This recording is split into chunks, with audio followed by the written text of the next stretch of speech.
आज की कहानी में हम एक ऐसे व्यक्ति को देखेंगे जो अपने जीवन में बहुत सारी समस्याओं से जूझ रहा था। ये केवल उसके सोचने के तरीके के वजह से था। उसे लगता था कि मानव जीवन बहुत कष्टदायक है। वो सोचता था कि पशुओं का जीवन इंसानों से बेहतर है क्योंकि उन्हें इतनी समस्याएं झेलनी नहीं पड़ती। हम इंसानों को सदा चिंताएं सताती रहती है, जबकि पशु पक्षी आनंद से जीवन जीते हैं। तो आइए जानते हैं उसकी सोच बुद्ध ने कैसे बदली और कैसे वह जान गया कि मनुष्य का जीवन ही सबसे कीमती है। लेकिन इससे पहले कि आप कहानी में खो जाएं, वीडियो को लाइक जरूर कर दें। तो चलिए बिना किसी देरी के शुरू करते हैं। एक व्यक्ति एक मार्ग में बहुत तेजी से आगे बढ़ रहा था। तभी अचानक वह दूसरे व्यक्ति से टकरा गया। इस पर वह दूसरा व्यक्ति क्रोधित होकर कहता है, अरे जानवर हो क्या, तुम्हें दिखाई नहीं देता? एक सांड की तरह लगातार आगे बढ़ते जा रहे हो। इस पर पहला व्यक्ति कहता है, काश आप जो कह रहे हैं वही सत्य होता, लेकिन दुर्भाग्यवश मैं एक मनुष्य हूं। उस पहले व्यक्ति के मुख से यह सुनकर उस दूसरे व्यक्ति का क्रोध शांत हो गया। वह उस पहले व्यक्ति से कहता है, लगता है तुम बहुत दुखी हो, वरना सौभाग्य की बात को दुर्भाग्य ना कहते, क्योंकि एक इंसान का जन्म पाना तो बड़े ही सौभाग्य की बात है। मनुष्य का जीवन बड़ी कठिनाइयों से मिलता है और तुम हो कि एक जानवर होना चाहते हो। तभी वह पहला व्यक्ति कहता है, मित्र, क्या आपने कभी किसी जानवर को आत्महत्या करते हुए देखा है? क्या आपने कभी किसी जानवर को किसी दूसरे जानवर को धोखा देते हुए देखा है? क्या आपने किसी जानवर को अपने अतीत या फिर अपने भविष्य के लिए परेशान होते हुए देखा है? ऐसे में मनुष्य का जीवन भला सौभाग्य की बात कैसे हो सकती है? इससे अच्छा तो पशुओं का जीवन ही है। हम मनुष्य तो पशुओं से भी गए गुजरे हैं। उस पहले व्यक्ति की यह सारी बातें सुनकर वह दूसरा व्यक्ति कहता है, लगता है तुम बहुत दुखी हो, तुम्हारे जीवन में बहुत बड़ी समस्या आ पड़ी है।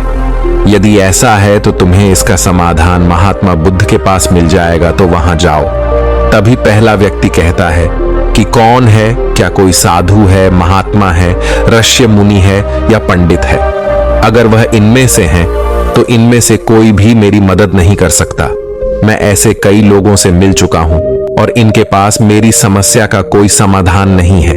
इस पर वह दूसरा व्यक्ति कहता है, वह इनमें से तो नहीं है, लेकिन वह क्या है यह मैं भी नहीं जानता। बस मैं इतना ही जानता हूं कि जो भी उनके पास जाता है उनकी सभी समस्याओं का समाधान वह बड़ी सरलता से कर देते हैं। जो भी उनके पास आता है वह अपने सारे दुख दर्द वहीं पर छोड़कर चला आता है। उस दूसरे व्यक्ति की बात सुनकर पहले व्यक्ति को लगा कि उसे भी महात्मा बुद्ध से मिलना चाहिए। उसने उस दूसरे व्यक्ति से कहा, ठीक है भाई, अगर तुम कहते हो तो मैं एक बार उनसे भी मिल लेता हूं, उन्हें भी देख लेता हूं कि आखिर ऐसी क्या बात है जो लोगों की समस्याओं का समाधान बड़ी सरलता से कर देते हैं। इतना कह वह व्यक्ति अगले ही दिन महात्मा बुद्ध से मिलने के लिए निकल पड़ता है। लगातार 3 दिन की यात्रा करने के बाद आखिरकार वह महात्मा बुद्ध के पास जा पहुंचा। जब वह महात्मा बुद्ध के करीब पहुंचा तो उसने देखा कि महात्मा बुद्ध अपने सभी शिष्यों को उपदेश दे रहे थे। महात्मा बुद्ध कह रहे थे, इस पृथ्वी पर उपस्थित हर किसी का जीवन बहुत कीमती है, परंतु मनुष्य जीवन अनमोल है। इसका उपयोग कर मनुष्य जीवन के उच्चतम शिखर तक पहुंच सकता है और इसी मनुष्य जीवन के कारण हम मनुष्य पशुओं से नीचे भी आ सकते हैं। महात्मा बुद्ध का यह उपदेश समाप्त होते ही वहां पर जो भी लोग बैठे हुए थे वह वहां से चले गए। तभी वह व्यक्ति महात्मा बुद्ध के करीब पहुंचा और वह महात्मा बुद्ध को प्रणाम करके कहता है, हे बुद्ध, आप कहते हैं कि हम मनुष्य का जीवन अनमोल है। आखिर हम मनुष्य के जीवन में ऐसी क्या बात है? हम मनुष्य के जीवन में कीमती जैसा क्या है? हम चिंता करते हैं, परेशान रहते हैं। हम अपने भविष्य के लिए हमेशा चिंतित रहते। ऐसे ही हजारों प्रकार की समस्याएं हम मनुष्य के जीवन में चलती रहती हैं। लेकिन आप क्या जाने, आप तो एक साधु हैं। आपने तो ये सारी चीजें त्याग दी हैं और इसीलिए शायद आप ये सारी बातें बड़ी आसानी से कह सकते हैं। मुझे तो यही लगता है कि मनुष्य का जीवन बहुत ही कठिन है, हमें इसे समाप्त कर लेना चाहिए। आपने कभी किसी पशुओं को देखा है? न तो वह चिंता करते हैं, ना ही उन्हें किसी तरह की तकलीफ होती है, ना ही वह कोई परेशानी में रहते हैं। वह तो अपना जीवन मौज मस्ती में जीते हैं, ना ही उन्हें अपने भूतकाल की चिंता होती है और ना ही भविष्य की। ना ही वह किसी को धोखा देते हैं और ना ही किसी से शिकायत करते हैं। वह तो बस अपना जीवन जीते रहते हैं। और वहीं पर दूसरी तरफ हम मनुष्य का जीवन ठीक इसका उल्टा है। मुझे तो यही लगता है कि मनुष्य का जीवन पशु के जीवन से भी बदतर है। मनुष्य जीवन एक श्राप है जो हमें मिला है। ऐसे में आपको मनुष्य जीवन में ऐसी क्या विशेषताएं नजर आती हैं जो आप लोगों को झूठ बताते रहते हैं कि हम मनुष्य का जीवन बहुत कीमती है, बहुत मूल्यवान है। इस दौरान महात्मा बुद्ध उस व्यक्ति की सारी बातें ध्यानपूर्वक सुन रहे थे और वह उसकी मनोदशा को समझ रहे थे। आखिर में महात्मा बुद्ध मुस्कुराते हुए उस व्यक्ति से कहते हैं, भंते तुम अपने जीवन के संघर्षों से भाग रहे हो। यदि तुम संघर्ष करोगे ही नहीं तो जीवन सफल कैसे बनेगा? और जब हम संघर्षों से भागते हैं तो हमारा जीवन दूसरों के अधीन हो जाता है और फिर हमें दूसरों के अनुसार ही चलना पड़ता है।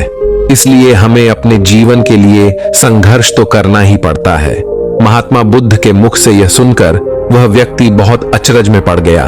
उसने तुरंत ही महात्मा बुद्ध को प्रणाम किया, उनके चरणों में जा गिरा और उनसे कहने लगा, हे बुद्ध, आपको कैसे पता चला कि मैं अपने जीवन में संघर्षों से भाग रहा हूं, उनसे बचना चाहता हूं? मेरे जीवन में जब भी कोई समस्या खड़ी होती है तो मैं उसका सामना नहीं कर पाता, बल्कि मैं उसे छोड़कर भाग जाना चाहता हूं। आगे महात्मा बुद्ध उस व्यक्ति से कहते हैं, तुम्हें लगता है कि पशुओं का जीवन हमसे लाख गुना अच्छा है, क्योंकि वह अपना जीवन खुद समाप्त नहीं कर सकते, क्योंकि वह किसी को धोखा नहीं देते और ना ही आने वाले भविष्य की चिंता करते हैं। इसका मतलब यह तो नहीं कि पशुओं के जीवन में कोई संघर्ष नहीं है। पशुओं के जीवन में तो जन्म से लेकर मृत्यु तक संघर्ष ही होता है। जब वह छोटे होते हैं तो उनकी जान को खतरा होता है। वे अपनी जान बचाने के लिए संघर्ष करते हैं। जैसे जैसे बड़े होते हैं तो उन्हें अपना पेट भरने के लिए संघर्ष करना पड़ता है। फिर चाहे उनके सामने कोई भी क्यों ना हो, फिर चाहे उनके सामने कितनी भी बड़ी परिस्थितियां क्यों ना हो, वे संघर्ष करने से कभी पीछे नहीं हटते। लेकिन हम मनुष्य छोटे छोटे संघर्षों से डर जाते हैं। अगर हम उन पशुओं की तरह अपने जीवन में संघर्ष करने लगे तो मनुष्य का जीवन अपने आप ही सफल हो जाएगा। इतना संघर्ष अगर एक मनुष्य अपने जीवन में कर ले तो वह जो चाहता है वह कर सकता, उसे पा सकता है। और जबकि इतना संघर्ष करने के बाद भी वह पशु अपने जीवन में कुछ भी नहीं कर पाता। भंते वास्तविकता तो यही है कि बिना संघर्ष के कोई जीवन है ही नहीं। बिना संघर्ष के हमारा जीवन चल ही नहीं सकता। फिर चाहे कोई राजा हो या भिखारी, सबके जीवन में संघर्ष तो है ही। जो भी इन परिस्थितियों के खिलाफ संघर्ष नहीं करता, फिर चाहे वह मानव हो या पशु, उसका नष्ट होना तय है। इस पर वह व्यक्ति कहता है, हे बुद्ध, क्या आप मुझे कोई ऐसी चीज दे सकते हैं जिससे मेरे जीवन के सारे संघर्ष हमेशा हमेशा के लिए मुझसे दूर हो जाएं? मेरी सारी चिंताएं, सारी समस्याएं, सारी परेशानियां हमेशा हमेशा के लिए खत्म हो जाएं और मेरा जीवन हमेशा हमेशा के लिए सुखमय बन जाए। उस व्यक्ति की यह बात सुनकर महात्मा बुद्ध एक बार फिर से मुस्कुराने लगे और उस व्यक्ति से कहते हैं, भंते, मैं तुम्हें वह चीज तो नहीं दे सकता, लेकिन हां, मैं तुम्हें वहां तक पहुंचने का रास्ता जरूर बता सकता हूं। यदि तुम वहां तक पहुंचने का संघर्ष कर लो तो तुम वहां तक पहुंच ही जाओगे और तुम्हें वह चीज मिल जाएगी। लेकिन मेरी एक बात और याद रखन कि इसका अर्थ यह भी नहीं है कि इसके बाद से तुम्हारे जीवन में परेशानियां या फिर समस्याएं आनी बंद हो जाएंगी। तुम्हारे जीवन में परेशानियां और समस्याएं तो आती ही रहेंगी, लेकिन उनका प्रभाव तुम पर बहुत कम हो जाएगा। तुम्हारे जीवन में दुख और समस्याएं तो आएंगी, लेकिन वह तुम्हें छू नहीं पाएंगी। और ऐसी अवस्था में चाहे तुम्हें कोई कितना भी दुख देने का प्रयास क्यों ना करे, तुम्हें चाहे कोई कितना भी धोखा देने का प्रयास क्यों ना करे, तुम्हें कभी भी धोखा नहीं मिलेगा। सब कुछ तुम्हारे पास ही होगा, लेकिन फिर भी वह तुमसे दूर रहेगा।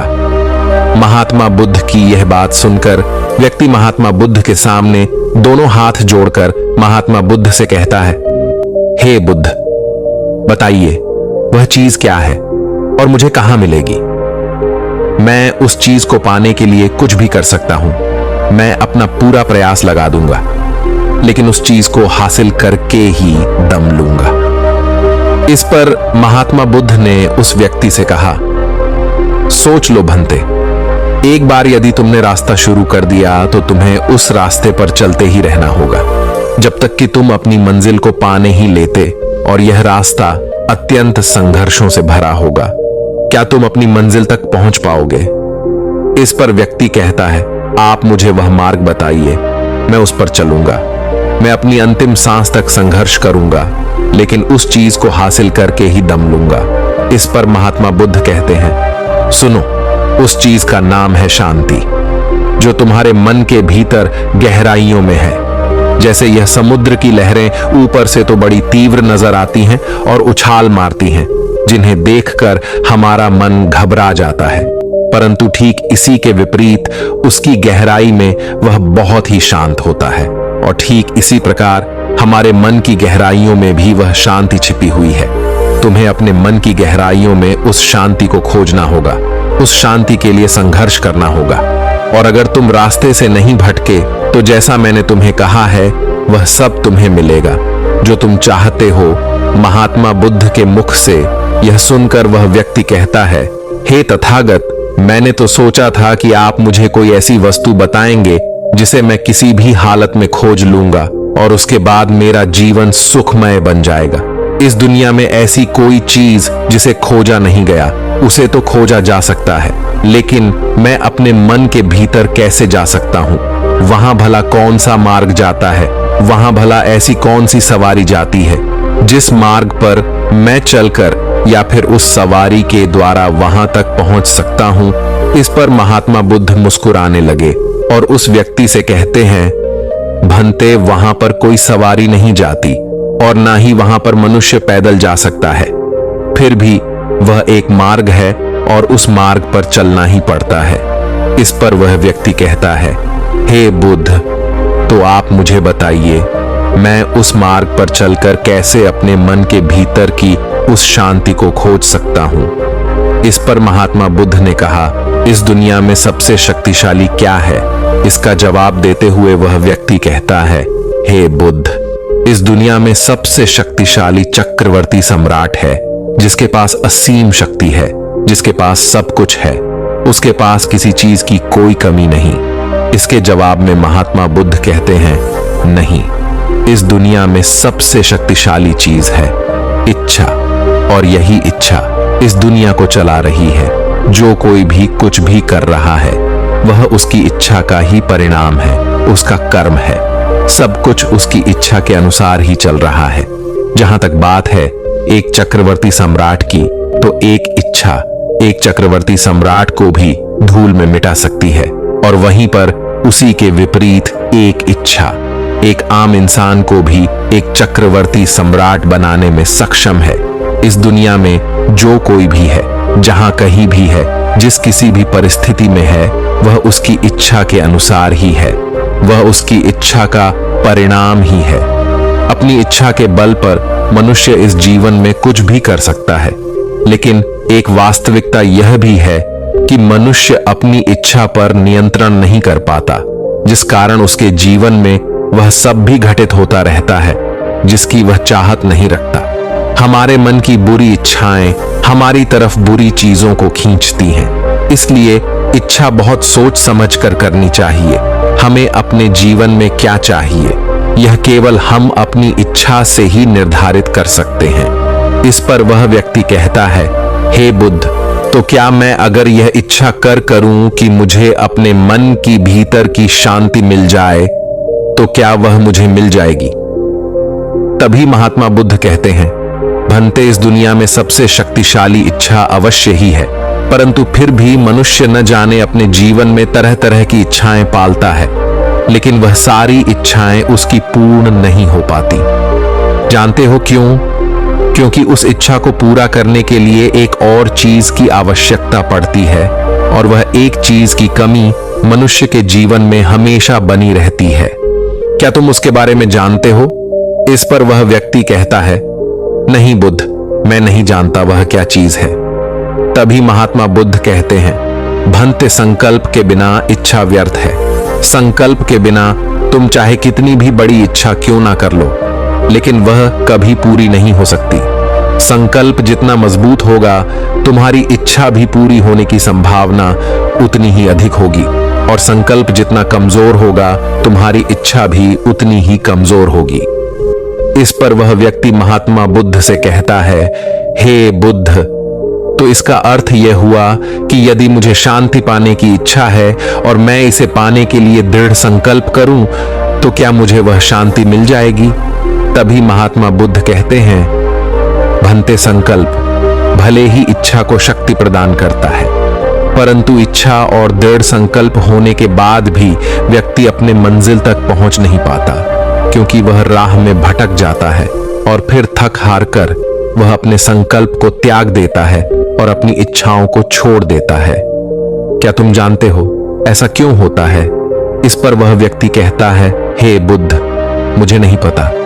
तभी महात्मा बुद्ध कहते हैं, क्योंकि किसी भी मार्ग पर चलने के लिए उस मार्ग के ज्ञान का होना बहुत आवश्यक है, और यह ज्ञान हमें उस मार्ग पर चलकर ही मिल सकता है, ना कि केवल बैठकर सोचने से। और जब हम उस मार्ग पर चलते हैं तो हमें छोटी मोटी दिक्कतें, समस्याएं, परेशानियां आती ही रहती हैं, और हम उन छोटी छोटी समस्याओं में फंस कर रह जाते हैं और हमारा संकल्प टूट जाता है। हमारी इच्छा उन छोटी छोटी समस्याओं के सामने कमजोर पड़ जाती है, और हम उन समस्याओं के सामने घुटने टेक देते हैं, हार मान लेते हैं, और हमारा पूरा का पूरा जीवन फिर उन्हीं समस्याओं के इर्द गिर्द घूमता रह जाता है, और हमारा पूरा जीवन वहीं पर समाप्त हो जाता है। इस पर व्यक्ति कहता है, हे बुद्ध, मैं आपकी बातों को समझने का बहुत प्रयास कर रहा हूं, लेकिन मुझे आपकी सारी बातें समझ नहीं आ रही। कृपया करके आप मुझे साफ और स्पष्ट तौर पर समझाने का प्रयास करें। तभी महात्मा बुद्ध ने उस व्यक्ति से कहा, भंते, मान लो कि तुम्हें किसी गांव में जाना है और वहां पर किसी व्यक्ति से मिलना है, और तुमने यह दृढ़ संकल्प किया है कि तुम उस व्यक्ति से मिलकर ही रहोगे। तुमने अपना सफर तो शुरू किया, लेकिन काफी वर्षों के प्रयास के बाद भी ना तो वह गांव खोज पाए और ना ही उस व्यक्ति से मिल पाए। तो ऐसे में क्या हुआ? इसके जवाब में वह व्यक्ति कहता है, हे बुद्ध, भला ऐसा कैसे हो सकता है? यदि मैं जीवित हूं और वह व्यक्ति भी जीवित है जिससे मैं मिलना चाहता हूं, और मुझे वह गांव पता है, तो मैं उससे अवश्य ही मिल लूंगा। तभी महात्मा बुद्ध कहते हैं, भंते, तुम्हें उस गांव का नाम पता है, और तुम्हें जिसे मिलना है उसका नाम भी तुम्हें पता है, पर तुम्हें यह नहीं पता कि गांव किस दिशा में है। तो ऐसे में तुम कौन सा मार्ग पकड़ोगे और किस मार्ग पर आगे बढ़ोगे? यदि मान लो कि तुमने किसी विपरीत मार्ग को पकड़ लिया, तो क्या वह तुम्हें उस गांव तक ले जाएगा? क्या वह तुम्हें उस व्यक्ति तक मिला पाएगा? इस पर वह व्यक्ति कहता है, हे बुद्ध, इस अवस्था में तो यह कार्य बिल्कुल भी असंभव होगा। इस पर महात्मा बुद्ध मुस्कुराते हुए उस युवक से कहते हैं, भंते, मैं कब से यही तुम्हें समझाने का प्रयास कर रहा हूं। हमारी इच्छा संकल्प होने के बाद भी हमें सही मार्ग का ज्ञान होना आवश्यक है। शांति को खोजने का जो मार्ग है वह ध्यान, और ध्यान भीतर होता है, बाहर नहीं। जब तुम अपने भीतर की शांति को खोजने के लिए ध्यान के मार्ग पर आगे बढ़ो कि अपनी इच्छा की पूर्ति के लिए तुम उस मार्ग पर आगे की ओर बढ़ते चलोगे, तो हो सकता है कि तुम्हारी राह में छोटी छोटी मुसीबतें, दिक्कत या तकलीफ आए, लेकिन तुम्हें उन समस्याओं का सामना करना ही पड़ेगा।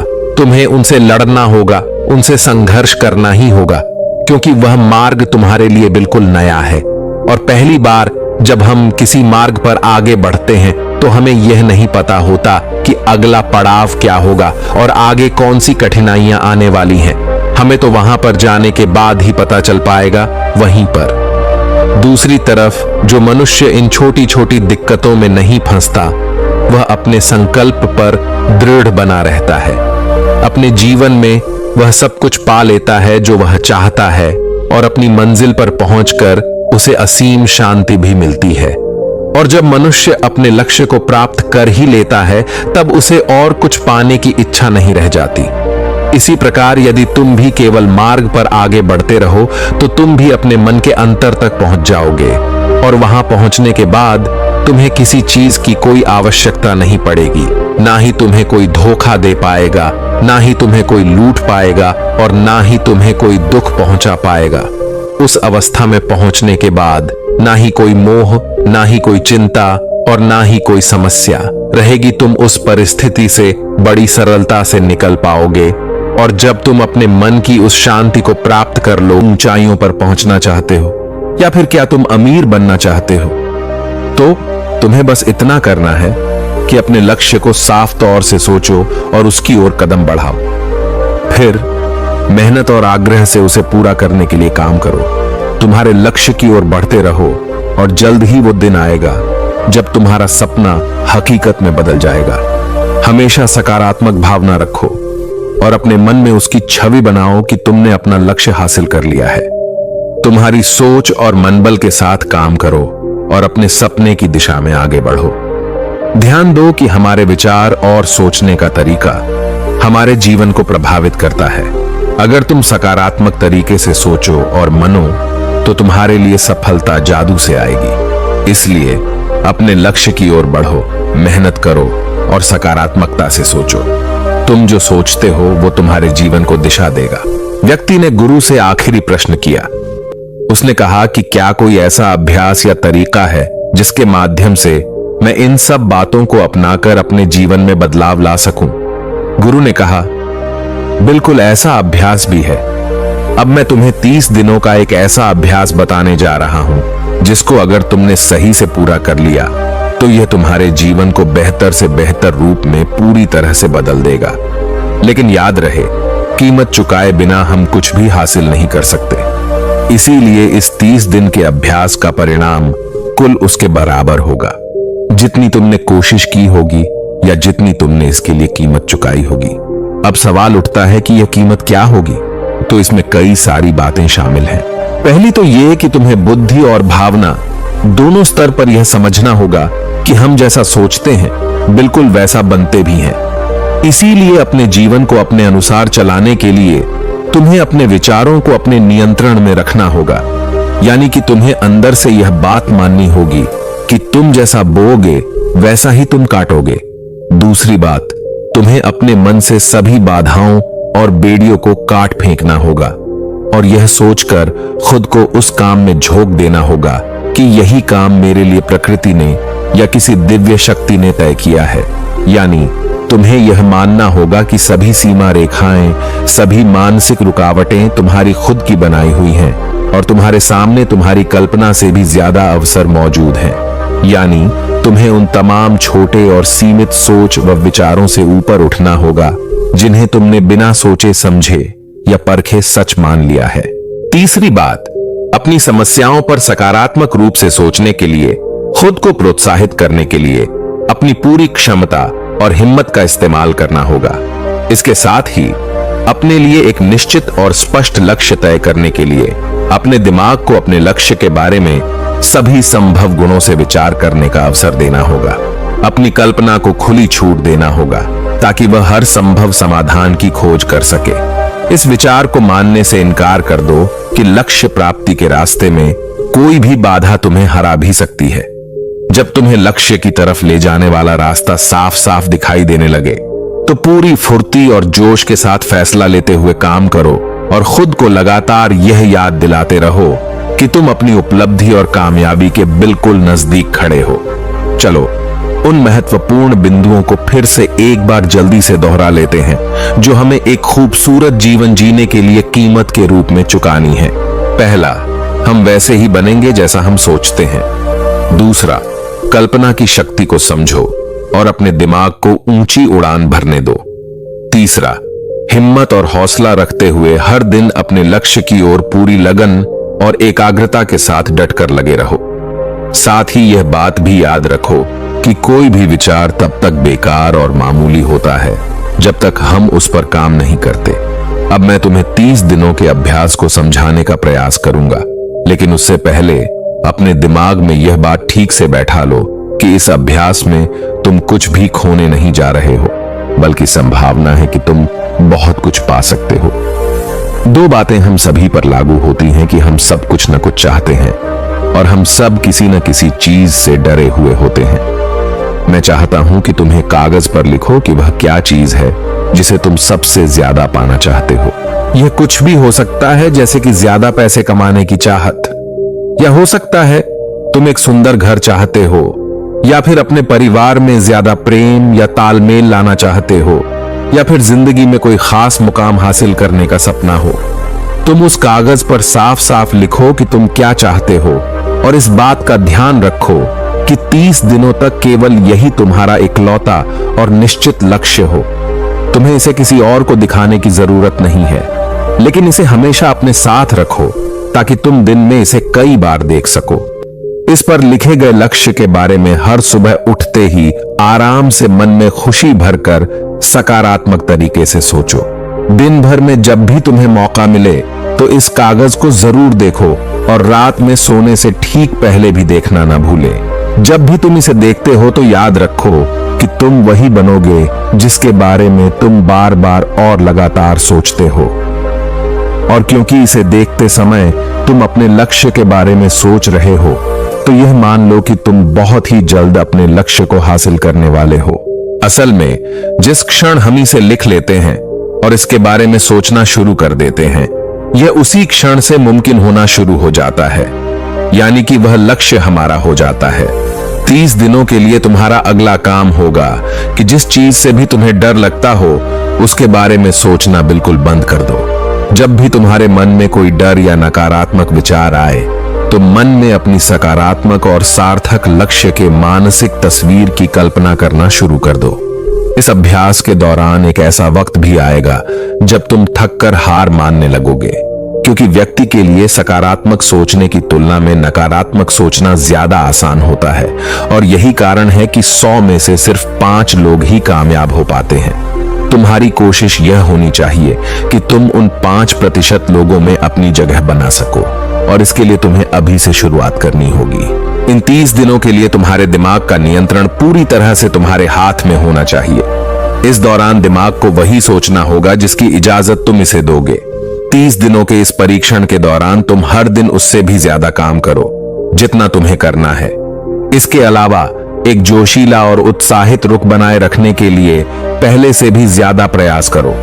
यह सब यह ध्यान में रखते हुए करो कि तुम्हें जीवन में ठीक उसी के बराबर कुछ मिलेगा जितना तुम उसमें लगाओगे। जिस क्षण हम किसी लक्ष्य के लिए काम करने का फैसला कर लेते हैं, उसी क्षण हमें कामयाब इंसान बन जाते हैं और उन गिने चुने खास लोगों में आ जाते हैं जो अच्छे से जानते हैं कि वे कहां जा रहे हैं। इसके बाद हम 100 में से शीर्ष 5 लोगों की गिनती में आ जाते हैं। अपने मन से पूरी तरह से यह चिंता मिटा दो कि तुम अपने लक्ष्य को कैसे हासिल कर पाओगे और इसे उस एक शक्ति के ऊपर छोड़ दो जो तुमसे भी कहीं ज्यादा सक्षम और ताकतवर है। तुम्हें बस यह पता होना चाहिए कि तुम किस दिशा में और कहां जा रहे हो। बाकी जो भी सवाल तुम्हारे सामने आएंगे, समय के साथ उनका जवाब खुद ब खुद मिलता चला जाएगा। तुम ग्रंथों में बताई गई इन बातों को याद रखो और अभ्यास के दौरान हर दिन अपने सामने रखो। सवाल पूछो और उसका जवाब तुम्हें मिल जाएगा। खोजो और तुम उसे पा लोगे। दस्तक दो और तुम्हारे लिए दरवाजा खुलेगा, क्योंकि हर वो इंसान जो कुछ जानने की इच्छा रखता है उसे जवाब मिलता है। जो खोजता है उसे मिल जाता है और जो दस्तक देता है उसके लिए दरवाजा खुलता है। ये शब्द जितने सरल हैं उतने ही चमत्कारी भी हैं।